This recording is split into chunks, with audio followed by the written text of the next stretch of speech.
Hello, hello, comment vous vont bien ici?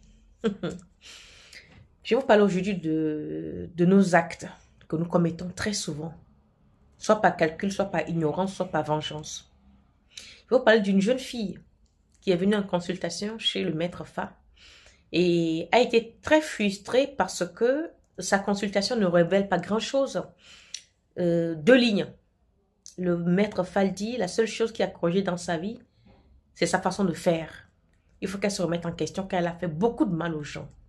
Alors, elle s'insurge, je ne comprends pas. Parce que c'est sa grande soeur qui a fait le Fa. Il y a eu 3 pages et demie. Donc, elle dit, oh, mais il y a eu trop de choses. Donc, c'est trop vrai. Elle veut consulter aussi. Sauf qu'à son tour, il n'y a pas grand-chose. J'appelle le maître Fa pour savoir ce qui se passe. Le maître Fa me dit, mais vous voulez qu'on invente des histoires qui n'existent pas? Cette fille est née avec une étoile super brillante. Mais elle a terni sa propre étoile en enviant trop les autres.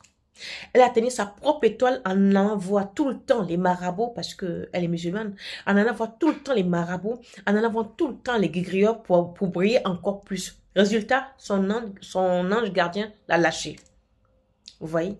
Donc, nos propres actes que nous commettons nous desservent. Et elle est persuadée que sa tante ne l'aime pas, qu'elle a été chez sa tante quand elle était enfant, sa tante lui a fait les médicaments, mais il n'en est rien.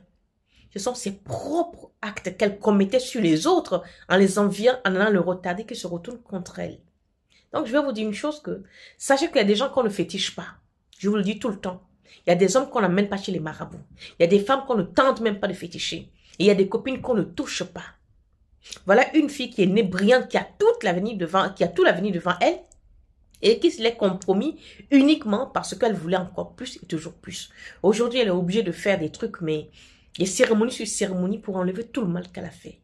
Et le mal qu'elle a fait, c'est quoi? Elle doit avouer à ces gens-là qu'elle les a bloqués, qu'elle a voulu les bloquer pour aller plus loin. Mais comme elle ne peut pas, le maître Fa lui a dit, la seule chose pour ouvrir tes propres portes, c'est dire à ces gens-là que tu leur as fait du mal. Nous, à notre niveau du Fa, on ne peut pas te faire grand-chose. On peut te corriger l'aura, mais avant qu'on te corrige l'aura, il va falloir que tu avoues tes crimes que tu as fait contre ta sœur, tes sœurs, tes copines, parce qu'on a vu que tu as fait trop de mal aux gens. C'est ce qui te bloque. Sinon, ta vie est tracée. Tu es né pour réussir, tu es né pour briller. Mais tu as voulu trop aller vite en besogne. D'où tes blocages. Donc, vous voyez, on peut avoir toutes les chances de notre côté, mais on fait tellement gros chez le voisin, on a tellement les gros et les grands yeux qu'on se bloque. Donc, c'était ça mon message d'aujourd'hui.